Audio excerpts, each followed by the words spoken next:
Монгол Улсын их хурлын дарга Бямцогт бүгд найрамдах Хятад ард улсын Цинхуа их сургуулийн профессор Чэ Йонг тэргүүтээ тус сургуулийн төлөөлөгчдийг хүлээн авч уулзлаа.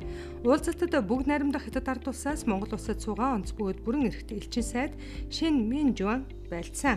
Улсын их хурлын дарга Бямцогт шинжлэх ухааны технологи төрийн бодлого, инновацийн чиглэлээр өндөр түвшний судалгаа сургалтаараа тэргүүлэгч дэлхийн шилдэг их сургуулиудын нэг Цинхуа их сургуультай хамтын ажиллагаагаа өргөжүүлж, бодит агуулгаар баяжуулж байгаа нь Монгол улсын хувьд чухал ач холбогдолтой болохыг хэлсэн.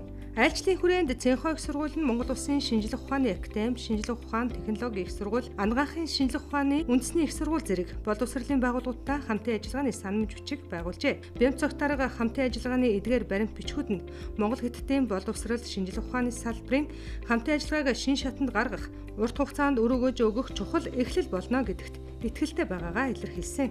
Дэлхийн шилдэг их сургуулиудын нэг бүгд найрамдах Хятад ард улсын Цинхуа их сургуульд одоогоор Монгол улсаас 85 оюутан суралцж байгаа юм байна. Цаашид хамтын ажиллагааны хүрээнд суралцагчдын тоог нэмэгдүүлж, олон улсын тэргуулах их сургуулиудын хамтын ажиллагаагаа өргөжүүлэх нь мэдлэг суурилсан эдийн засгийг хөгжүүлэх зорилтыг тууштай хэрэгжүүлж байгаа манай улсын бодлогын чухал чиглэл байхыг улсын их хурлын дарга онцлсан юм а. Бүгд найрамдах Хятад ард улсын Цинхуа их сургуулийн удирдах зөвлөлийн дарга профессор Чэ Йонг улсын их хурлын даргыг цаг гарган хүлээн авч уулзаж байгаа талархлаа илэрхийлээд хоёр улсын боловсрол шинжлэх ухааны салбарын хамтын ажиллагаагаа шин агуулгаар баяжуулж яриа хэлцээ бодит ажил болж үр дүнгээ өгнө гэдэгт итгэлтэй байгаагаа илэрхийлсэн юм а.